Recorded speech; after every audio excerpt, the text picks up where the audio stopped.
কথা বলার আজকের পর্বে এমন একটা মানুষের সঙ্গে আপনাদের আলাপ করাবো বা কথা বলবো আগামী সময়টা। আমার very close to my heart. আমাকে একজন সাংবাদিক ওর গানের ভিডিও পাঠিয়েছিল। ওর নাম শিবানী। আজকের কথা বলার কথাটা শিবানীকে ঘিরে। শিবানী অটিস্টিক চাইল্ড, ওর মা রয়েছেন। আমরা ওর শিবানীর গান শুনবো আর ওর মায়ের থেকে জানবো শিবানীর জার্নির কথা। যদিও আমরা জানি যে আজকের দিনে প্রচুর মানুষ, প্রচুর বাচ্চাকে এই এক সমস্যার মধ্যে দিয়ে ভুগতে হচ্ছে, কিন্তু এরা ভীষণ রকম ভাবে অনেকের চেয়ে মানে যাদের সুস্থর ডেফিনেশন বলতে যা বোঝায় আর কি লোকজনরা, তাদের চেয়ে কোনো অংশে এরকম না। শিবানী ভালো গান গায়, হয়তো শিবানীর কোনো বন্ধু খুব ভালো ছবি আঁকে। সারা বিশ্ব জুড়ে এরা অনেক বেশি প্রোগ্রেসিভ, অনেক বেশি কালেক্টিভ, অনেক বেশি ক্রিয়েটিভ। আজকে গল্প করবো শিবানীর সঙ্গে, শিবানীর মায়ের সঙ্গে। কাকিমা নমস্কার, কথা বলার এই পর্বে আপনাকে স্বাগত। ওর ছোট থেকেই কি গানের প্রতি ঝোঁক ছিল, না এটা আপনারা পরবর্তীতে গান শিখিয়েছেন বা? না না, ও বাই বার্থ, ও মানে ব্লাডেই গান নিয়ে এসেছিল। কারণ ও যখন 3 মাস বয়স, ওর তখন নিউমোনিয়া হয় এবং তার পরদিন ওকে হসপিটালাইজ করতে হবে। এরকম সময় সারা রাত সে কাঁদছে। একজন ঘোড়ায় সেই সময় পাশ দিয়ে জানলা নিচ দিয়ে গান গাইতে গাইতে যাচ্ছে। শিবানীর অত কষ্ট, অত কান্না, ওই গান শুনে সে ভুলে গেছে, চুপ হয়ে গেছে। মানে 3 মাস বয়সে সে আমাকে জানান দেয় যে সে গান ভালোবাসে। এবং এই দেখে আমি এর পরবর্তী সময়ে গানটা ছেড়ে রেখে আমি অন্য কাজে যেতাম, যখন আমাকে ওকে রেখে কোথাও যেতে হতো। তো তখন শিবানী যে সমস্ত গান শুনে শুনে তখন তো কথা বলার মতন বয়স হয়নি ওর, অত ছোট 4-5 মাসের বাচ্চা, গেস্টার দিয়ে যেগুলোকে দেখাতো ওর ভীষণ ভালো লেগেছে, সেই গানগুলো মাসের শেষে চার্ট বাস্টারে 1 নম্বর বা 2 নম্বরে চলে আসতো। মানে ওর কানটা ওই অত ছোট বয়সেই ওর কানটা তৈরি হয়ে গেছিল। এবং এর পরবর্তী সময় শিবানীর যে কথা বলা শুরু হয়, শিবানী কথা বলেনি, প্রথমে আলো সিনেমার গান দিয়ে ওর মুখে বুলি ফোটে।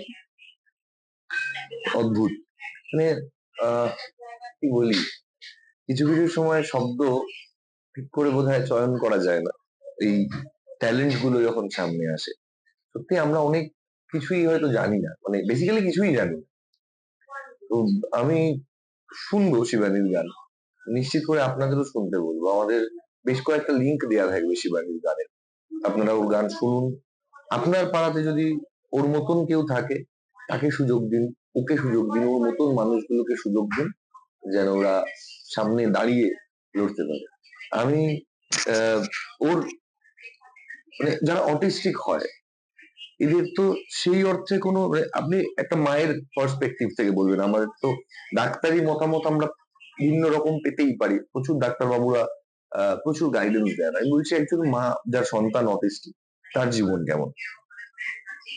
দেখুন, শিবানী যখন আমি বুঝতে পারি শিবানীর এই প্রবলেমটা আছে, তখন অটিস্টিক শব্দটা পপুলার নয়। আজকে অটিস্টিক শব্দটা পপুলার, কেউ জানেই না। আমি ভাবছি আমার মেয়ে কেন কথা কম বলে, কেন সবার সাথে মেশে না। ওর তো একটা অলরেডি প্রবলেম আছে, ও 100% ব্লাইন্ড। তা এটা কি ব্লাইন্ডনেস এর জন্য? তারপরে আমি নেট ঘাঁটতে থাকি, নেট ঘাঁটতে ঘাঁটতে দেখি বিদেশের যে সমস্ত ম্যাগাজিন গুলোতে তাতে যে সিমটম গুলো দেখা যায়, তার সাথে আমি আমার মেয়ের সিমটম গুলো খুঁজে পাই। তখন আমার মনে হয় যে শিবানী হয়তো অটিস্টিক। এবং পরবর্তী সময়ে যখন আমি জানতে পারি, বেশ মানে শিবানী তখন বড় হয়ে গেছে অলরেডি, 13-14 বছর বয়সে আমি যখন জানতে পারি, তখন জানলাম যে শিবানীর যেখানটাতে শিবানী রয়েছে সেটাকে অ্যাসপারগার ডিসঅর্ডার বলে। তার মানে হচ্ছে শিবানী হচ্ছে হাই ফাংশনিং অটিস্টিক, মানে এদের ব্রেনটা অনেক বেশি, অনেকটা ডেভেলপড এবং অনেক বেশি ফাংশনিং, কিন্তু তাও এদের যে অসুবিধাটা হচ্ছে সেটা হচ্ছে কমিউনিকেশনে অসুবিধা। এবং বাকিটা যেটা বলবো যে শিবানীর চারিপাশের পরিস্থিতি শিবানীকে এমন জায়গায় ঠেলে দিয়েছে, এবং সাথে শিবানীর গান, দুটো একসঙ্গে, শিবানীর গানের প্রতি ভালোবাসা আর অন্যদিকে পারিপার্শ্বিক পরিস্থিতি ওকে এগোতে দিচ্ছে না। এই দুটো মিলিয়ে শিবানী নিজেকে যুদ্ধ করে নিজের পজিশন থেকে বের করে নিয়ে এসছে। শিবানী অটিজমের যে পারিপার্শ্বিক চাপ মানে পারিবারিক না বা পারিবারিক না সামাজিক? সামাজিক চাপ, নিজেকে ওর থেকে বের করে আনার যুদ্ধ চালিয়ে গেছে এবং আজকে শিবানী সেখানটাতে অনেকটাই সক্ষম এবং শিবানীর মধ্যে এখন অটিজমের অসুবিধাগুলোর মধ্যে যেটা আছে সেটা খালি কমিউনিকেশনে অসুবিধা, আদারওয়াইজ শিবানীর আন্ডারস্ট্যান্ডিং এবং সেগুলোকে কমিউনিকেট করা সেগুলোতে আর কোনো অসুবিধা নেই। কিন্তু এটা কিন্তু ডাক্তারি যে ট্রিটমেন্ট বলে সেই ট্রিটমেন্টটা কিন্তু না, এটা কিন্তু ওর নিজের ভেতরের চাহিদা থেকে ও এই যুদ্ধটা জয় করেছে, নিজের সাথে নিজে যুদ্ধ করে এটাকে জয় করেছে।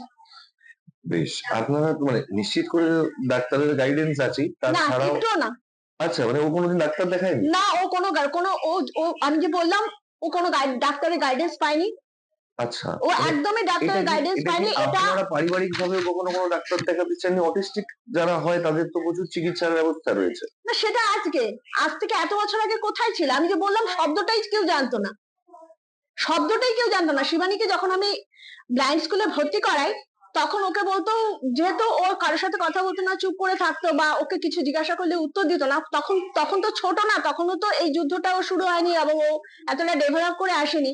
তখন কারোর প্রশ্নের উত্তর দিত না, চুপ করে থাকতো, তখন বলতো ওর মাথায় বোধহয় গন্ডগোল আছে।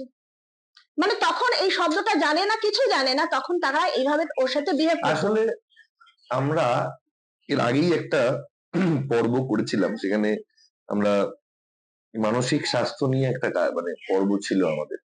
সেই মানসিক স্বাস্থ্যের একটা আহ, আমরা সাউথ সিটি মলে একটা এক্সিবিশন করছিল অঞ্জলি ফাউন্ডেশন, সেখানে গেছিলাম। সেখানে আমাদের পরমব্রত দার সঙ্গে দেখা হয়েছিল, অভিনেতা পরিচালক, এবং ওনার স্ত্রী এবং অঞ্জলি ফাউন্ডেশনের কর্ণধারেরা অনেকেই ছিলেন, রত্নাবলী ছিলেন। সেখানেই আমি বলছিলাম, মানে এটা যদি এই কনটেক্সটের নয়, বাট আপনার কথাটা শুনে এতটা মানসিকভাবে ব্যথা পেলাম বলে বললাম, যে আমরা একটু কোনো মানুষকে নিজের সঙ্গে মিল না পেলেই সেই মানুষটাকে পাগল বলে দাগি দিই। এটা খুব ভয়ঙ্কর একটা খুব বাজে অভ্যাসে ব্যাপার, পরিণত হয়েছে। একদম বাজে ব্যাপার। যে আমার সঙ্গে তার মিল নেই মানেই সে পাগল, হ্যাঁ এরকম ভয়ঙ্কর একটা জায়গা। যাই হোক, হ্যাঁ, তো যে জায়গায় ছিলাম আমরা সেটা হলো এবং তারপরে যখন আমি ডাক্তারের কাছে গেছিলাম, সাইকোলজিস্টের কাছে, সাইকোলজিস্ট আমাকে যে সমস্ত সাজেশন করেছিল সেগুলো আমার কিছুই কাজে আসেনি। আমি খালি আমি আমার অভিজ্ঞতা থেকে, আমি আমার মায়ের মতন, মায়ের যে ফিলিংস সেই ফিলিংস দিয়ে আমি শিবানীকে বড় করেছি এবং শিবানী গানকে ভালোবেসে যুদ্ধ করে গেছে, নিজের সাথে নিজের শারীরিক প্রতিবন্ধকতার সঙ্গে বাইরের প্রতিবন্ধকতার সাথে যুদ্ধ করে গেছে, গিয়ে আজকে শিবানী এই জায়গায় ওর স্কুলিং তো এসছে। বোধহয় কমপ্লিট। ওর স্কুল, ও এখন মাস্টার্স করছে। মাস্টার্স করছে। তো ও স্কুলিং এর সময় তো মানে শুন, যারা তো মেরিটও বেশ ভালোই আপনার হ্যাঁ কথা অনুযায়ী। আহ, এবং যখন এই ব্লাইন্ড স্কুল থেকে যখন মানে ও যখন এই পর্বটা চলছে, ওর জীবনের স্কুলিংটা চলছে, সেই সময় দাঁড়িয়ে ওর গান বাজনার প্রতি যে ন্যাক, অনেক সময় হয় না পড়াশোনার চাপে কোথাও একটা আমাদের কারিকুলাম অ্যাক্টিভিটিস গুলো হারিয়ে যায়, ওর ক্ষেত্রে সেটা হয়নি যেটা? একদমই হয়নি, কারণ ওর বাবা একজন এইচএম, কিন্তু এইচএম হয়ে ওর বাবা খালি বলেছিল যার যেদিকে ন্যাক তাকে সেই দিকে বাড়তে দাও, ওর ন্যাক গান বাজনায়, ওকে গান বাজনাতে বাড়তে দাও। এই সাহস আমরা পড়াশোনাটার দিকে অত তখন নজর দিইনি। ও ওর মতন মানে এগিয়ে যাওয়ার জন্য যতটুকু পড়াশোনা দরকার ততটুকু পড়াশোনা করলেই হবে বলে আমরা মনে করেছি এবং ওর পুরো নজরটা, কনসেন্ট্রেশনটা গানের মধ্যেই ছিল এবং সেই সময় থেকে বিভিন্ন কম্পিটিশনে অ্যাপিয়ারেন্স, সেই কম্পিটিশন গুলোতে চ্যাম্পিয়ন হওয়া, জেতা, এগিয়ে মানে বিভিন্ন জায়গায় যাওয়া তখন থেকেই শুরু। Parenting is very important. এটা আমরা সবসময় বলি যে বাবা মা তো আমাদের পথপ্রদর্শক, মানে রেলগাড়ির ইঞ্জিনটার মতো, ঠিক যেদিকে উনি নিয়ে যেতে চান সেভাবেই করে নেওয়া যায়, বাকিটা অসুবিধা হয় না। মানে আমি কথায় যাব, তার আগে আমি শিবানীর একটা গান শুনি। ঠোঁটের কোলাজ থামালো কাজ, মনে তোমাকে ছুঁয়ে দিলাম, নাম বুকের বোতাম হারানো খাম, আজ কেন যে খুঁজে পেলাম। এখন অব্দি ও মোটামুটি শিবানী এখনো অব্দি কোন কোন কম্পিটিশন কমপ্লিট করেছে? কম্পিটিশন বলতে তো প্রচুর করেছে ছোটবেলায়, মানে না যেগুলো বলার মতন সেটা হচ্ছে state level competition. State level কম্পিটিশনে ও রবীন্দ্রসঙ্গীতের চ্যাম্পিয়ন হয়, এবং সেটা খুব ছোটবেলায় 10 বছর বয়সে বোধহয় হয়। এবং এবং ঠিক ওই সময় ইটিভিতে বারান্দায় রোদ্দুরে সিলেক্টেড হয়, এবং ভূমি ব্যান্ডের সাথে পারফর্ম করে ইটিভিতে। ওর টিচার কি, গানের টিচার? গান অনেক বহু গুণী ব্যক্তির কাছে গান শিখেছে। আচ্ছা। তো এখন শিখছে হচ্ছে, ও ক্লাসিক্যাল শিখেছে, ও আধুনিক শিখেছে, আধুনিকের ভয়েস গ্রুমিং হয়েছে। ও এখন শিখছে মানে শ্রদ্ধেয় গৌরব চট্টোপাধ্যায়ের কাছে ক্লাসিক্যালটা শিখছে, আর আধুনিকটা শিখছে সুজয় চন্দ্রের কাছে। এছাড়া তো যেহেতু রবীন্দ্রভারতীতে মিউজিকে এমএ করছে, সুতরাং সেখানে ওদের যদি দুটো সাবজেক্ট থিওরি থাকে, বাকি সবই হচ্ছে ওদের প্র্যাকটিক্যাল, ফলে বিভিন্ন টিচারের কাছে শেখাটা চলছে। আর শুধু শেখা বলতে আধুনিক গান ওদের ওখানে হয় না, ওরা ধ্রুপদ, খেয়াল, কীর্তন, ফোক, মানে পুরো ব্যাপারটা, রাগাশ্রয়ী গান, পুরো ব্যাপারটা ভাস্ট একটা ওদের গানের উপর ওদের বিরাট অধ্যায়। হ্যাঁ আমরা শেখানো হয়। এই ট্যালেন্ট গুলোকে দেখলে মনে হয়, আমার ভীষণ করে মনে হয় যে এই এপিসোডটায় আমার যত কম শব্দ খরচ করি আমি, যত কম সময় অপচয় আমার কথায় না করে একের পর এক ভালো গান আমরা শুনি, সেটাই বোধহয় ভালো। তবে একটা জিনিস আমি বলবো, ভীষণ করে বলতে ইচ্ছে করছে, যেহেতু এটা আমাদের বড্ড প্রাণ খোলা কথা বলার জায়গা এই প্ল্যাটফর্ম। আপনার পাড়াতেও একটা শিবানী আছে, সে অটিস্টিক নাই হতে পারে, সে হয়তো খুব সাধারণ, তার মা কারোর বাড়িতে কাজ করেন, অর্থনৈতিক কারণে তার গান শেখাটা বন্ধ হয়েছে, তার নাচ, তার আঁকাটা বন্ধ হয়েছে। সর্বোপরি এরা ভীষণ করে মনে হয় আমার যে আপনার পাড়া, আপনার অঞ্চল, আপনার এলাকাতে কিছু না কিছু প্রয়োজন আছে কারণ না কারণ। দেখুন না, একটুখানি চোখ ঘুরিয়ে, আমার মনে হয় একটু যদি আপনি চোখ ঘুরিয়ে দেখেন, আহ, এরকম ট্যালেন্ট বোধহয় বাংলার প্রত্যেকটা আনাচে কানাচে প্রচুর আছে। কোনো জায়গায় আমরা হয়তো ঠিক করে আতশ কাচের তলায় ফেলছি না বলে খুঁজে পাচ্ছি না। আমার মনে হয় এই একটা, যদি আপনাদের মনে হয় আমার কথা শুনে আপনারা যেটুকু ভালোবাসা দিচ্ছেন আমার এই কথা বলাকে, তাতে আমি প্রত্যেক এপিসোডেই বলি আমি খুব আপ্লুত। আমি একদম ভিন্ন জগৎ থেকে এই জায়গাটা করেছি, একদম আলাদা ভাবে কিছু করবার চেষ্টা করি, নিজের সমস্ত আইডেন্টিটিকে সরিয়ে রেখে এটা করবার চেষ্টা করি। তাতে আমি যে ভালোবাসা পেয়েছি 4-5টা এপিসোড করে, আমি খুব কৃতজ্ঞ। এটা অনুরোধ থাকলো। আর অনুরোধ থাকলো, আহ শিবানীর পরিবারের সঙ্গে যোগাযোগ করুন। আপনার পাড়ার কোনো অনুষ্ঠান, কোনো ইভেন্ট, আপনাদের কোনো থিম সং, যে কোনো মিউজিক, ওর গান, ওর মতো মানুষদের গান, প্রত্যেক ভালো গুণী শিল্পীর, মানে ওর জীবনের জন্মগত ড্রব্যাকটুকুকে বাদ দিলে, এটা যেটা ওর হাতে ছিল না, বাকি যেটুকু ওর হাতে ছিল ও নিজেকে নিংড়ে দিয়েছেন এবং দেবী সরস্বতীর অপার করুণা পেয়েছেন। যাই হোক, আমরা একটা কীর্তন শোনাবে শিবানী?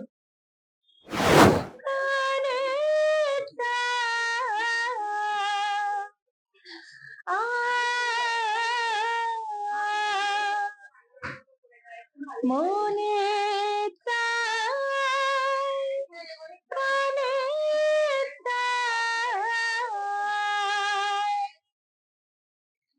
দিলে তোমরা কুঞ্জ সাজাও গো। ওর মিউজিক্যাল জার্নি সম্বন্ধে আরেকটু কিছু বলুন। মিউজিক্যাল জার্নি মানে, আমি মিউজিক্যাল জার্নি বলতে গিয়ে একটুখানি বাধাগুলো ছোট করে বলি, হ্যাঁ, নয়তো সবাইকে এই প্রবলেম গুলো ফেস করতে হয়। শিবানী যেমন বড় বড় কম্পিটিশন জিতেছে, যেরকম ইন্ডিয়ান স্ট্যাটিস্টিক্যালের আলাপ কম্পিটিশন, ইন্টার কলেজ কম্পিটিশন, ওটা জিতেছে।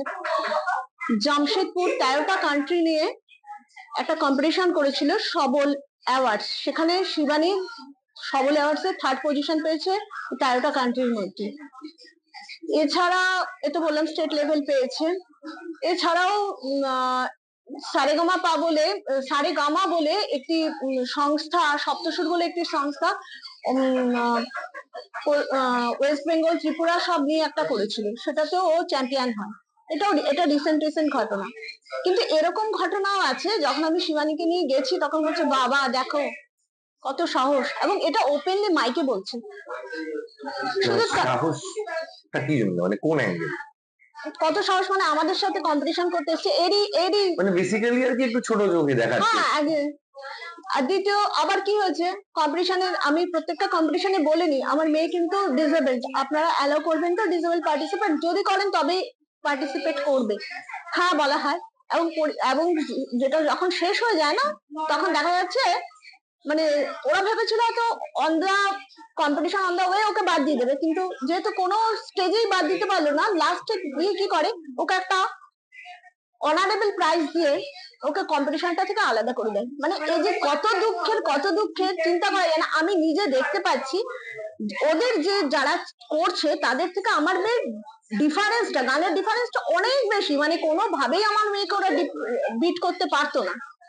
জীবনে চলার পথে এই বিটার এইগুলো এক্সপেরিয়েন্স থাকে। আমাদেরকে ফেস করতেই হয়। আমি ওর সঙ্গে, মানে আপনাদের সঙ্গে কথা বলে আমি সত্যি খুব অভিভূত। আমি চাইবো, চেষ্টা করবো, যদি কোনোভাবে কোনো সুযোগ হয় শিবানীর সঙ্গে কাজ করবার। ও রিসেন্ট একটা প্লেব্যাকও তো বোধহয় করছে। হ্যাঁ, মানে এটার জন্য আমি টোটালি অনিন্দুদা আর দি ইন্ডিয়ান ক্রনিকলস এর মানে কি বলবো অসংখ্য কৃতজ্ঞ এদের কাছে, কারণ ওনারাই শিবানীর জন্য এই সুযোগটা এনে দিয়েছেন। তো এটা শিবানীর একটা স্বপ্ন যে ও প্লেব্যাক করবে, এবং তার জন্যই তিলে তিলে নিজেকে এত কষ্ট করে তৈরি করেছে, যদি এটা করতে পারে তো ভীষণ ভীষণ ভালো হয়। না, I wish all the luck, নিশ্চয়ই ভালো হবে। আগামী দিনে ও ভালো প্রচুর কাজ করুক। আমরা মানে আমরা এই পর্বের একদম শেষ জায়গায় দাঁড়িয়ে আছি। আমি আপনার থেকে একটা খুব কঠিন প্রশ্ন জিজ্ঞেস করবো, সেটা হচ্ছে আপনি যে মনের জোরটা, যে মনের জোরে ওকে আজকে, আমি বিশ্বাস করি ও ঈশ্বর প্রদত্ত ক্ষমতার অধিকারী, ভগবান ওকে প্রচুর দিয়েছেন, আরো দিন।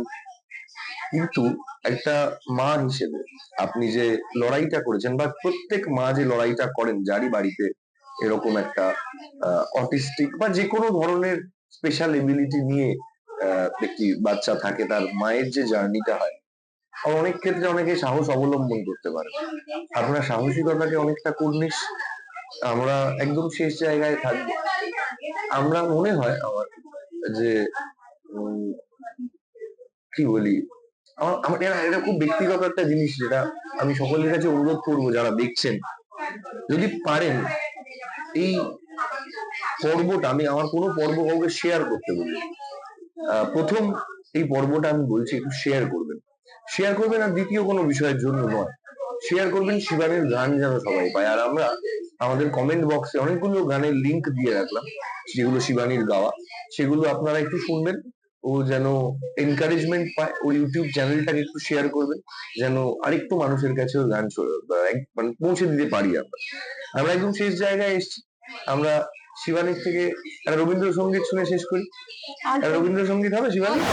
যদি তারে নাই চিনি গো, সে কি সে কি আমায় নেবে কিনে, এই নব ফাল্গুনের দিনে, জানি নে জানি নে, যদি তারে নাই চিনি গো, সে কি। কথা বলার আজকের পর্বটা ভীষণ টাচি। আমি বোধহয় সবচেয়ে কম কথা আজকের পর্বতে বললাম, কারণ অবকাশ ছিল না। আমি মন্ত্রমুগ্ধের মতো ওর গান শুনছিলাম, বাড়ির লোকের থেকে জানবার চেষ্টা করছিলাম ওর জীবনের জার্নি। আমরা কথা বলার পর্ব আজকে এখানে শেষ করছি। শুধু শেষ করার আগে একটা জিনিস বলবো, শিবানী আইপিআরএস এর মেম্বার, মানে Indian performing rights society limited এর মেম্বার। প্রচুর মিউজিক্যাল গুণীজনদের সঙ্গে ও কাজ করবার অভিজ্ঞতা ওর আছে, করেছে, আগামী দিনেও করবে আমি বিশ্বাস রাখি। আজকের এই ভিডিওটা যদি কেউ বলেন যে আমি শিবানীকে প্রমোট করছি কিনা, আমি সহজ করে বলবো হ্যাঁ, আমি ভীষণ করে ওকে প্রমোট করছি। আমি প্রমোট করতে চাই, আমি চাই আপনারাও করুন। শুধু শিবানী বলে নয়, আপনার পাড়ার, আপনার এলাকার, আপনার পরিচিত যে কোনো ট্যালেন্টেড মানুষ, এরকম মানুষ, গান বাজনা হতে পারে, ডান্সের হতে পারে, তাকে প্রমোট করুন। আমার এই অনুরোধ আপনাদের কাছে রইল। কথা বলার এই পর্বে আমার সঙ্গ দেওয়ার জন্য ভীষণ ধন্যবাদ। ভালো থাকুন। আগামী রোববার আবার দেখা হচ্ছে। দি ইন্ডিয়ান ক্রনিকলস আর অ্যাক্টিভ ইউথ এর যৌথ উদ্যোগে কথা বলা। আমরা কথা বলবো। আশা করি কথার মধ্যে দিয়ে এক নতুন জীবন তৈরি হবে। ভালো থাকবেন সকলে।